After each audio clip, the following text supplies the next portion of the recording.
This week on the NESN Soccer Show, Marcus and I discuss Zinedine Zidane's exit from Real Madrid and its rippling effect throughout European soccer.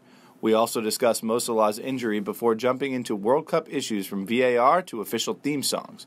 Finally, we wrap up by interviewing Fox Sports Senior Associate Producer Luke Van Patten, who will be in Moscow throughout the World Cup. 1, 2, 3, 4!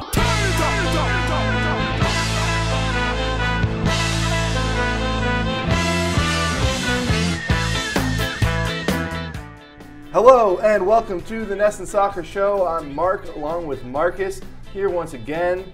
Marcus and I have been discussing in the moments leading up to the show. I'm feeling under the weather. I can't tell for sure if Marcus feels bad for me, but he says he's been there before, so me too. But before we jump into it, we're going to talk about a lot of World Cup today, but World Cup coverage will really vamp up next week with our two-part preview. Part 1 coming next week, and then podcasts throughout the World Cup. So stay tuned for all of that. But what's that? This is part 1. Anyway, we're going to take a quick look back, though, at the Champions League final because there's been a lot of news after the match ended. I mean, Real Madrid won 3-1, and Gareth Bale scored some crazy goals. And by the way, Marcus, your predictions were on point. Yeah. I want some more credit. For, I've been doing this for years here at NESN. And usually I say things that come true 18 to 24 months later. Transfers and clubs coming up and coming down, and I'm okay with people forgetting about that. But yeah, Champions League final, I gave the prophecy just 48 hours before the game, and look what happened. You were pretty on point. I said Karius would be a ticking time bomb, Bale would come on and be devastating, or he would start and be devastating. And yeah, look what happened. So I'm just patting my back. If I will give you 100% credit as well. You were right on point. I will also say I said Benzema would score. So technically I was right too. So you're a prophet too. But I think you might have been a little more on point. Wow. But the biggest news out of this game, I guess, when it's all said and done, when the dust settles, if it even has settled just yet, Zidane stepped down as Real Madrid head coach yesterday? Yeah. Yesterday, yes. Today's Friday. It happened Thursday. Champions League final was on Saturday. Mm-hmm. So, why? What? You could see some writing on the wall, but for it to happen so quickly and so defiantly, and Zidane, I guess, sort of out in front of any sort of negative situations. Why? Oh boy, this is the question everybody wants to know.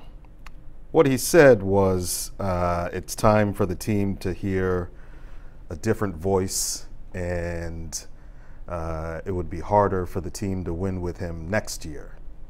That's what he said. Yeah. Reports are sort of starting to trickle out, and nothing really definitive.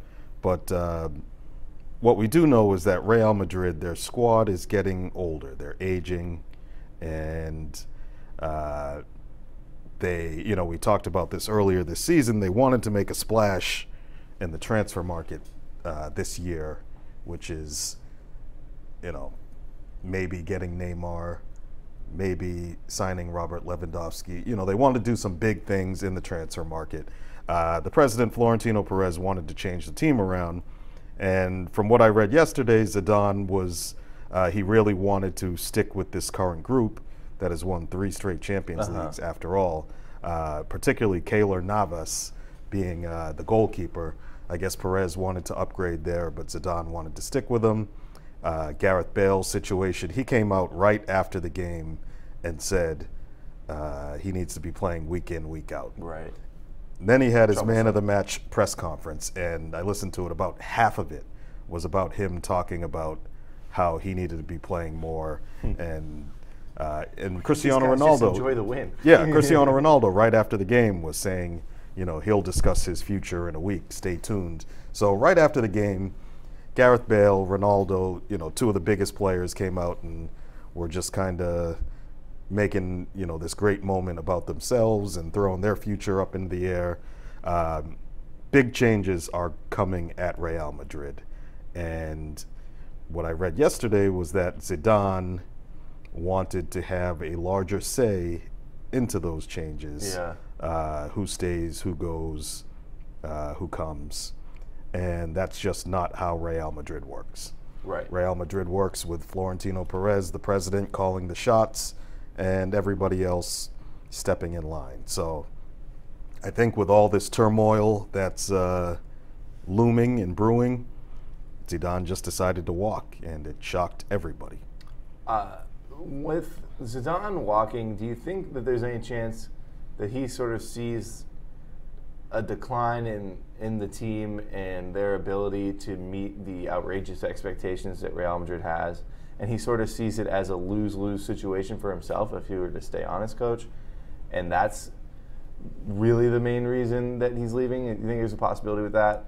And I mean that, like, yes, they just won the Champions League final, but we've sort of talked about how that's a tournament, and you go through a bracket, and, for example, Liverpool was also in the final, and AS Roma was in the semifinal. Mm-hmm. And not that it isn't difficult to win, but maybe their standing in La Liga is more an indication of where they're what's trending. Happening. Yeah. Yes, and they finished 17 points behind Barcelona. Right. And, you know, back in December, January, February, I was wondering if Zidane was going to make it through this season. Yeah. He had to win the Champions League or at least reach the semifinal or final in order to guarantee his job. If Real Madrid went out to PSG or went out to, Juventus or maybe even Bayern Munich, Zidane is fired. So there were a lot of things going on. And they almost did. Yeah. There were a lot of things going on that really, you know, Real Madrid had, other than this Champions League win, this was a bad season for them. So, yeah, I think it's him sort of reading where things are going, and maybe he's, the manager he's won 3 straight European Cups. If anybody deserves a larger say, I would think it's him. But I see it kind of as a mix of when Doc Rivers left the Celtics, you know, knowing that a big rebuild was coming. Yeah. And combine that with when Bill Parcells left the Patriots, where, he said he wanted to be the one to shop for the groceries. And, sort of a mix of those two situations. Right. Well, so much off-the-field drama is really all part of, professional big-time European soccer, especially when you get to Real Madrid and some of the other big clubs. Yeah. And it's part of what makes the Champions League so exciting. Certainly. And we brought up the question, what's more exciting, the Champions League or the World Cup? I think at the end of the day, Champions League has more polished teams. It's kind of it's just personal preference, in my opinion. And I thought about this, is that the Champions League has more polished teams, better teams. There's all of this. There's constantly questions up in the air. I mean, last summer it was Neymar in Barcelona, and now it's going to be Ronaldo and Bale and Real Madrid. And there's always something exterior going on that just captures your interest. And then when the players finally do take the field, you're really captivated by what's going to happen because of everything that has happened leading up to them being on the field. Sure. But then the World Cup kind of just captures that whole passion for the sport and I guess sort of a people coming together sort of thing and a celebration of the sport. So I could totally see somebody that would be more excited by that. What do you think? I would say the Champions League, certainly in terms of the quality and the technical level, is probably better than the World Cup. But, how do you define excitement? Right. The soccer is great in both competitions. But the excitement that, 2 billion people can be watching something at any given moment versus the Champions League where, maybe 500 million might tune into the final. There's just something about the World Cup that has more, everything means a lot more, or at least we think and treat everything like it means a Right. lot more. Yeah. You know, you'll probably hear me say this, that in the next month, that the World Cup is just a festival that takes place every 4 years. Yeah. And, you know, it doesn't. Reputations are often made and broken based on the World Cup, and that's because most of the people that are watching the World Cup aren't following these storylines and these players week to week, year to year. So, Right. you know, They you might just- think Lionel Messi isn't as good as he is because you only see him in the World Cup and Argentina doesn't win. Right. And meanwhile, he's winning La Liga by Right. 20 points. Right. You might think Thomas Muller is the greatest player of the last 40 years because Right. whenever the World Cup comes around, he becomes a monster. Yeah. You know, good player, great player, Yeah. but he's not up there with No. Messi, Ronaldo winning the Ballon d'Or. So it's just, you know, I always get kind of Mixed feelings? not mixed feelings, but, you know, taken aback by just the scale of what the importance that people give to certain things in the World Cup. Right. But in terms of excitement, you know, the actual play on the game, the gameplay, it depends. In 2014, the World Cup group stage was, you know, it was just incredible. Goals galore and all sorts of crazy stuff happening. And then once the knockout round started, it just became, you know, everybody closed up shop and all the risk taking was gone and, you know, the excitement dried up. I'm predicting for this World Cup, it's going to be the reverse, where the group stage will be, and then It'll once really the ramp knockout up. round starts, it'll be incredible, I think. Well, I think the most exciting thing that can happen in a World Cup is when sort of an unexpected country, not even, you know, it doesn't happen very often where they can reach the final, but can get to like the quarterfinal, you know, win a knockout round match. Mm-hmm. And one country I think everybody was kind of hoping would do this year, at least in the United States, was maybe Egypt because of the popularity of Mohamed Salah. And now his fitness is sort of a big question mark. Yeah. And it seems like there's a different report. I mean, immediately after, it seemed not so serious after the Champions League final. Mm-hmm. And then in the coming days, it was a little more serious. And I've heard he'll miss 2 games. I've heard he'll miss 1 game. I've heard he won't miss any games. Yeah, they said it's 3 weeks. Yeah. 3 weeks from 6 days ago, so that'll give us, 20 days. I think they said he might not be fit for the first game, but I think Egypt plays Uruguay first. Yeah, I'm looking at it now. Egypt plays Which- Uruguay on the 15th. It's probably too soon, or that might be right on the 3-week mark. I mean, however it turns out, Egypt will go to the World Cup without Mohamed Salah being 100%, Yeah. which is devastating It sucks. for Egypt. It's really a letdown. Yeah. And So- that game would be exactly 20 days after, or no, I'm sorry, exactly 3 weeks after, 21 days after the Champions League final took place. And who do they play next? They don't play again until, looks like the 20th. Oh, sorry. They play Russia on the 19th. And that's only 4 And days then- later. Yeah, and then they play Saudi Arabia. So it's almost like that Uruguay game is, well, Well, it's a difficult situation because the Uruguay game, maybe if they can get a tie, you're thinking they're in a really good position, Right. facing Russia and Saudi Arabia. And it's unfortunate that Saudi Arabia is the last match where Salah will assumably be in his best shape. Do you think that they maybe don't need Salah to beat Saudi Arabia? what if they beat Uruguay, it beat Russia?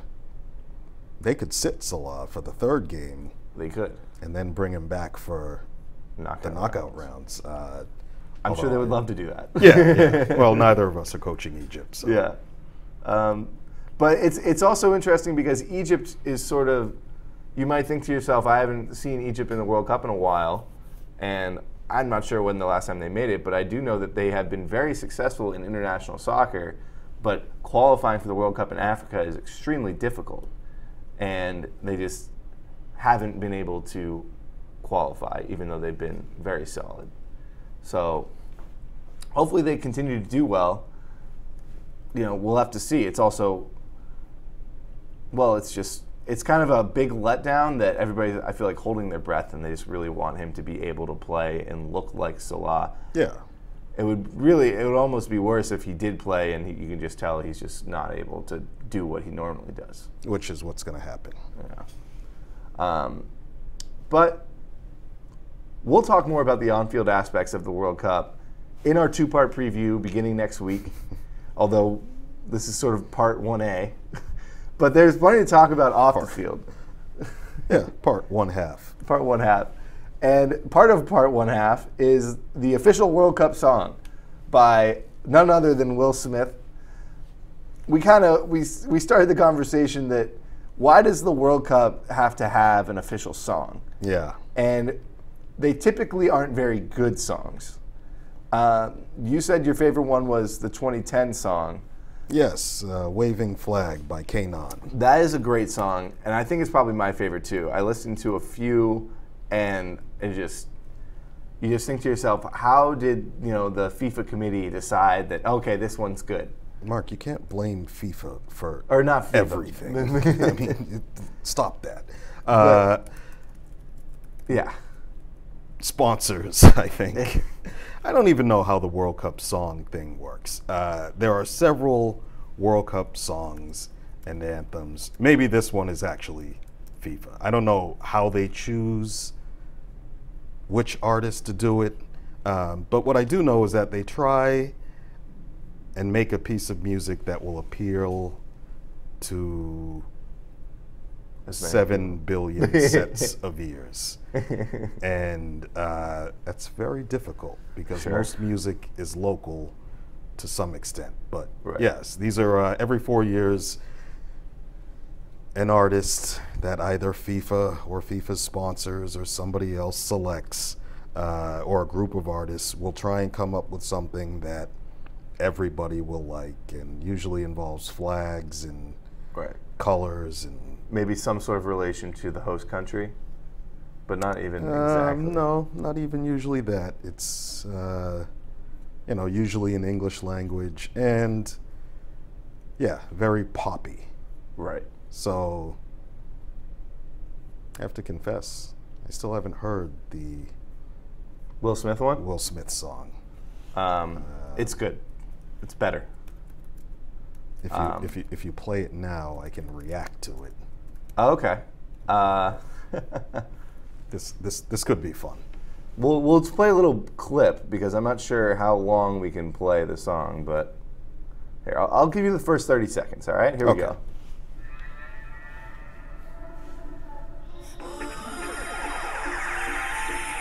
Turn it off. Cut it. Cut it. Cut it off. I've heard enough. It's 10 seconds. Yeah. I'm going to go out on a limb and say you didn't give it a fair shot. No, listen, I know what I like. Pop music isn't made for me. So sure. I'm sure you'll be hearing a lot of it. And well, that's the thing, is it always gets overplayed. Yes. You always hear it a million times. Yeah. Which can really drive down a song. But, I mean, so I guess the question was, do we need one? Are they stupid? Or is it just part of all the festivities? They're stupid because it's not yes, they are stupid. Because it's not an artistic endeavor. Sure. We could do a music podcast one day, but it's not an artistic thing. It's a business thing. Somebody says, make a song, make a sound that'll sell up to 7 billion copies. Right. And it's making something just to market it. Right. Versus Will Smith and decided he wanted to make some music. Yeah, I forget who the other artists on this Nicky project Jam. are. Yes, Will Smith and Nicky Jam. Really something inside of them says, I want to express to the world how I feel about the World Cup. The World Cup. Yeah, it's something that somebody says, hey, here's a bunch of money.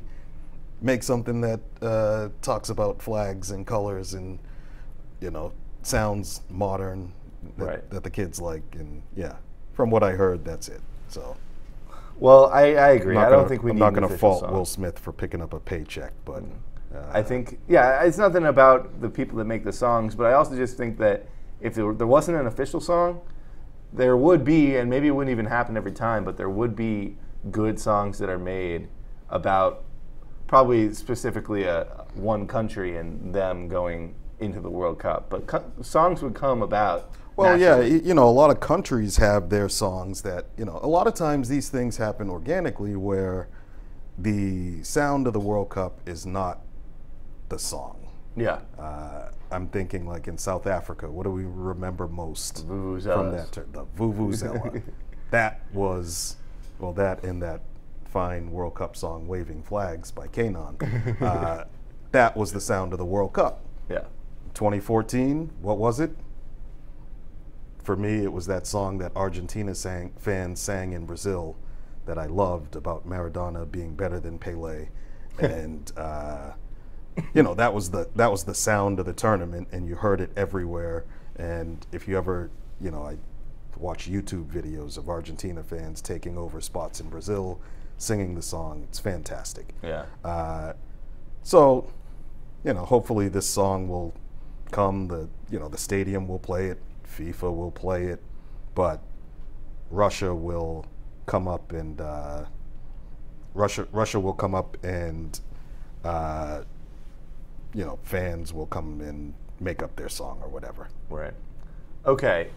Another off the field issue in the World Cup, or it's sort of on the field, it's on and off the field, is V.A.R. and FIFA's new rule. Do you want to kind of lay out what the new rule is?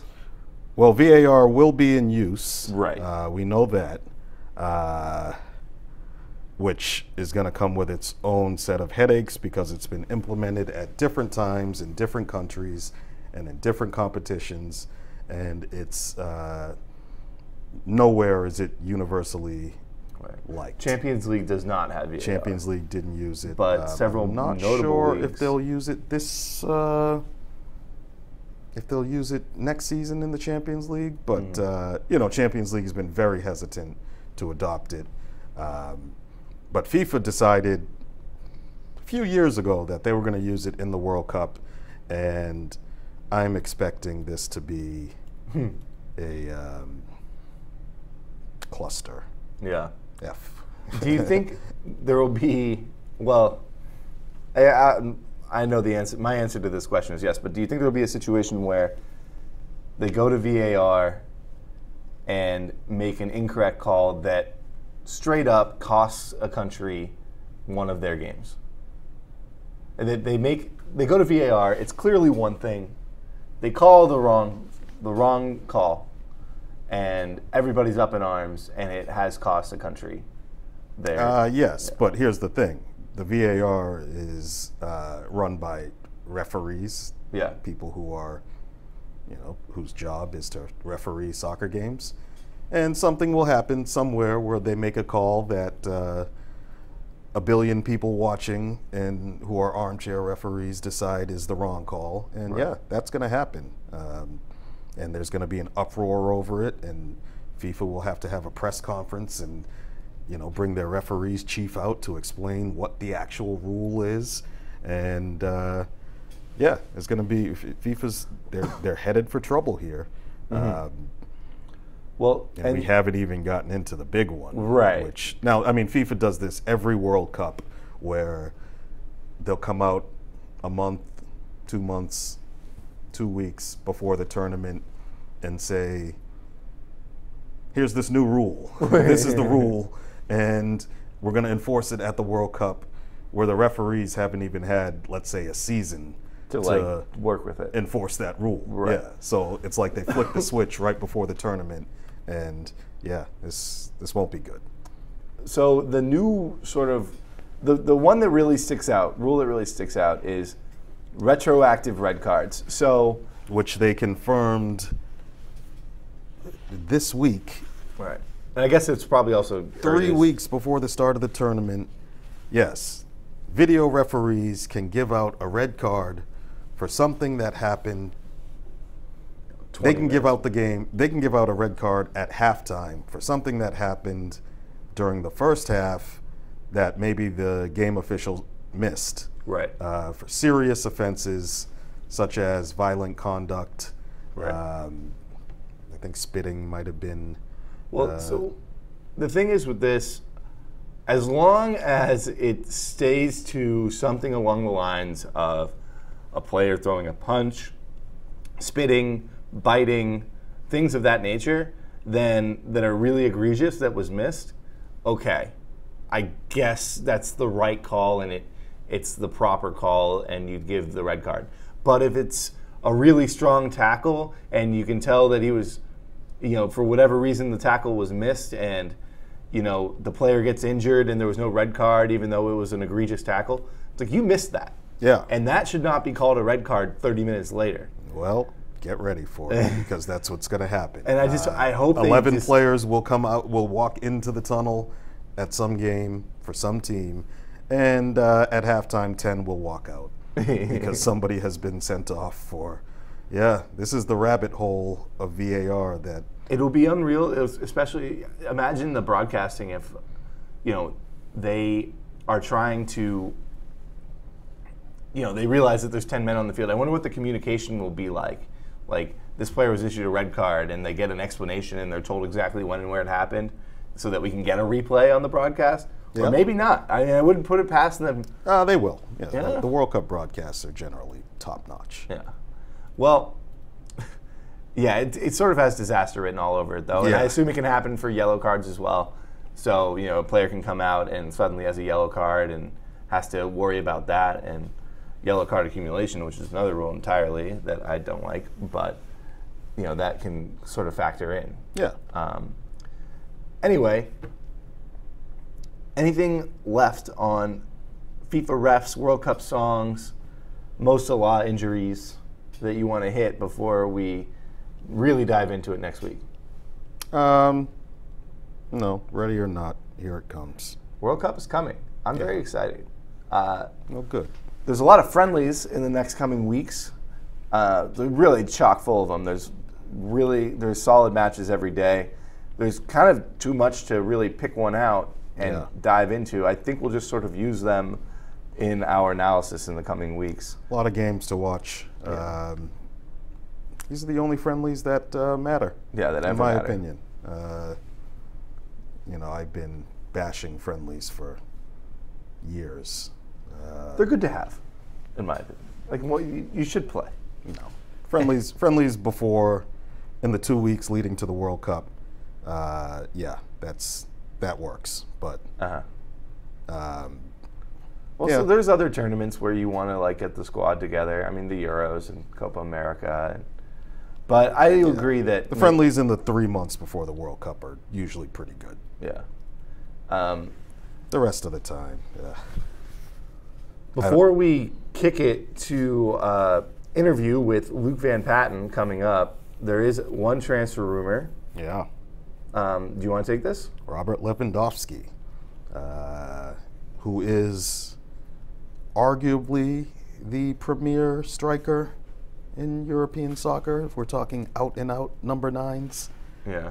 Wants to leave Bayern Munich, where he's been since 2014. And I think this will be the big transfer. I think this will be the big transfer in Europe this year, not in terms of dollar signs, but in terms of the impact that actual on-field impact. Yeah, that it has. And Bayern Munich has him under contract until 2022. He changed his longtime agent a few months ago, and it was sort of with the understanding that he would be, he would be itching for a transfer this summer. Well, it came out in Germany's largest sports newspaper, Bild, or maybe it's a regular newspaper, that his agent said he wants a new challenge. So, new challenge, I have a feeling, is where can he go that has the best chance of winning the Champions League. Right. Real Madrid has been linked with him. Chelsea has been linked with him. And I think any other team with a lot of money will be thinking, do we sign Lewandowski? Right. And he'll be playing for Poland in the World Cup. He will. So it could be very fascinating if something comes about as the tournament's going on, and more rumors will swirl. Maybe he says something in an interview or press conference. Well, he probably won't. Lewandowski is 29. He'll be 30 this summer. This is his last chance for a big payday. Right. And he hasn't been, you can make a lot of money in Germany, but not like in the Premier League or with PSG or Real Madrid or Barcelona. So I have a feeling he's angling for, this is his last big transfer, and money will talk. Money will talk to Bayern, and money will talk to him. Well, we'll see how it all shapes out, but before we sign off, we're going to go to an interview that I did with Fox Sports senior associate producer, Luke Van Patten. Here we go. Okay, and now we welcome in Luke Van Patten, senior associate producer at Fox Sports, and he will be working for Fox on the World Cup. Luke, how you doing? I'm doing fantastic, Mark. Really happy and excited to be a part of the pod today. Thanks for having me. You sound so professional. It's great. Luke and I we go back a little bit of a ways, but I'll just jump right into it. Are you in Russia yet? I am not in Russia yet. I leave on Wednesday, the 6th of next week, June 6th. Okay. Yeah, we're heading out there in a big trove of people. Is there like a chartered flight, like Fox? There's only? Yeah. We're all. We have our flight information, but not our specific seats. So I'm imagining that there was just a lot of seats in block booking, kind of like reserved for us. And we'll go over in a big group. We have a few days to kind of like get our bearings, and then we start prepping for our draw show, or like where the next 2022 or 2026 will be held. We're going to do a show covering that. But so we kind of get right to it when we get down there. But yeah, I'm very excited. It's going to be cool. Where are you? What city are you guys going to be in? Are you traveling around or what? No. Our production will be based in Moscow. That's where our stage is. So we'll have a stage in the Red Square, but our tape room and kind of like our control room will be at the IBC, which is down the road, as they say in Moscow, kind of like a cool hour away from the Red Square. So yeah, that's kind of like the logistics of our production, our day to day. Right. Before I jump into any technical stuff or on the field, are you looking forward to this? I'm sure you're looking forward to, the opportunity to work on the World Cup. Are you excited about going to Russia specifically? Like, is there any food that you really want to try? Are you going to have any days off? Are you going to like enjoy yourself? No, I've actually been on Pinterest. I'm a huge fan of borscht, and I've just been kind of looking up different types of borscht on Pinterest. Okay. No, I am excited to go. I don't feel as much trepidation considering the geopolitical kind of like context of what's going on right now. I think that for whatever reason, a lot of us on this American crew will be pleasantly surprised kind of by the day-to-day, the people and the culture. That's just kind of the feedback I'm getting from some people that are there right now. So there's a sense of intrigue to me where like I kind of want to see what Russia's all about and see what Moscow's all about. Right, for sure. So what exactly will you be doing for Fox? I mean, is there any chance of like a day-to-day plan that you have, or is it? Yeah. What are you gonna be up to? So it was really beneficial that we were able to get a practice run, if you will, with Vancouver in 2015 with the Women's World Cup. So kind of like that was a great dress rehearsal for us to iron out strengths, weaknesses, things we need to do better. So I'm very glad that I was involved in that personally going into this one. But I will be supporting our tape crew via Adobe Premiere edits. So like one thing that we want to do a really good job at, and you can relate to this being in the industry as well, is like not missing any of the best social videos that are coming out each day, and making it is tough to keep up with, and just kind of making an initiative to get those into our show. But we'll be producing everything on EVS, so the workflow of getting the latest Instagram story or what have you into a truck isn't that easy. So kind of just like supporting our tape crew with social videos is a priority. Trying to help our shows look good is what I've been tasked with, I suppose. I don't know, but yeah. Sorry if that. shitty answer. I don't know. No. That's a great answer. It's good to know that it'll be like a priority for Fox to be, I guess, like scouring through the Argentina Twitter account and Argentina soccer and through different fans and trying to get every single thing, because I mean it's something that a lot of people are paying attention to these days. Yeah. But beyond that, I mean, and I'm not sure how clearly you can answer this question, but obviously the United States is not in the tournament, along with some other, pretty notable countries. But when that went down in, what was it, October? I believe, that's when they crashed out in Trinidad. So your preparations were well underway by then, I'm guessing. Yeah. How much did it change, and what shift has taken place? Because now instead of following one team around, you're kind of taking a full tournament view, I'm guessing? Yeah, we still want to do what Fox does well, and that's be on the ground and present the sporting event visually beautifully, and I think that we still will do that. But as far as like strategy in terms of the broadcast, like, yes, now that Team USA isn't there, that's been kind of this starting point for Fox's soccer presentation a lot. It's like, American flags. I believe that we will win. This, that, and the other thing. And I personally think it's a good thing for us that we'll have to kind of get out of our comfort zone, and we have to explore these narratives that people that maybe aren't like USA soccer fans but are soccer fans are interested in. The most solid in the world. I could go down the list. I think it's going to be a huge tournament for Arab country teams. I think that there's going to be some young forwards and players from South America that are going to be the storylines that Team USA would probably occupy if they were there, that will come to the forefront, if that makes any sense at all. That's what I'm hoping for. Yeah. Luke, you've got some fantastic answers here. Better than I could ever hope for. But having said that, is there maybe a team that you want to win the tournament from like a production standpoint, and also who does Fox want to win the tournurnament, if you don't mind? Asking? That's a great question. I mean, it's no secret that we've kind of we've made it very apparent that we want people to know that we're the destination for Eltree. If people want to watch Mexico, come to FS1.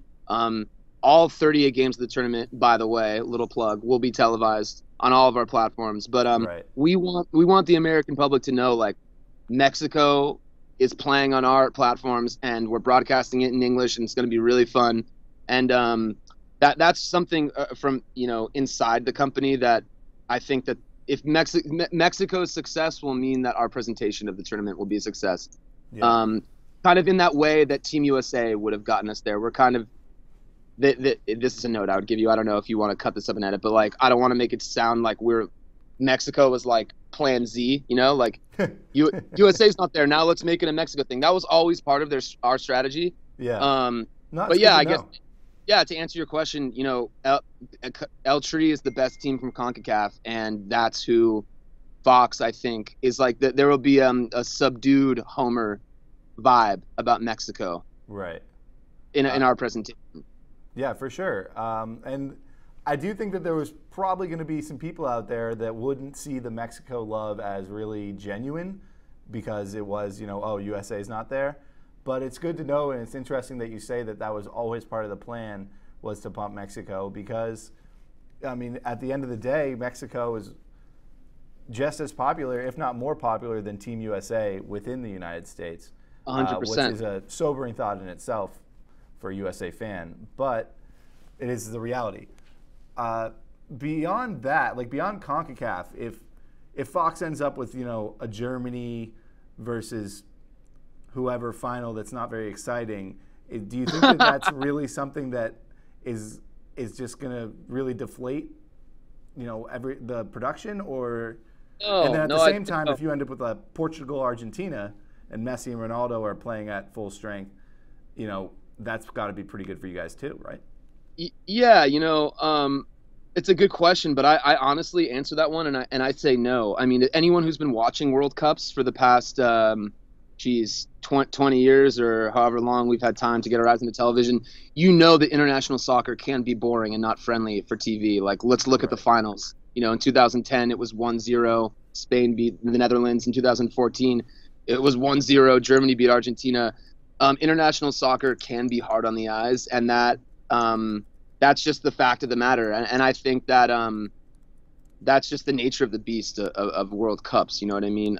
So I don't think it'll be a letdown at all if there's a cagey final or a semifinals that yield kind of like low-scoring results. Like, I don't think that the success of our production will be predicated on the on-field product, really. Like, getting Germany and Argentina on the same field, though it was kind of a boring final, like, people will show up to watch that, and you're just hoping that the play on the field will live up to the hype, of the two crests, basically.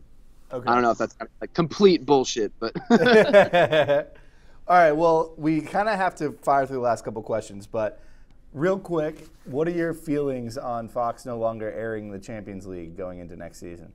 Ooh. Is it just devastating for you? Is it a letdown? It doesn't really have much to do with what you do, I guess, but no, it has a lot to do with what I do, and it is devastating. I meant just in a it's not like it's your call or something. Oh, exactly.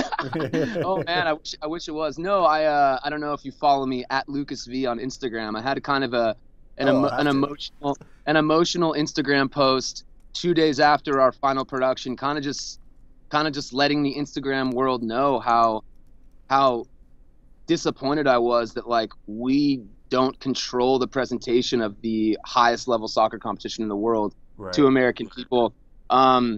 So being a fan is something that drives me in the work that I do, and from a fan standpoint, I'm super disappointed that, like, the choral theme song is going to be on TNT next year. It just doesn't make sense to me. Not to say that they won't do a fantastic job. It's just that culturally, I immerse myself in Champions League through Fox. They kind of had this monopoly on its presentation to Americans, in my opinion. Fox and Champions League were synonymous to me, coming of age and learning about soccer. So to think that it just won't be on our networks anymore is kind of like jarring and disappointing, to say the least. Yeah.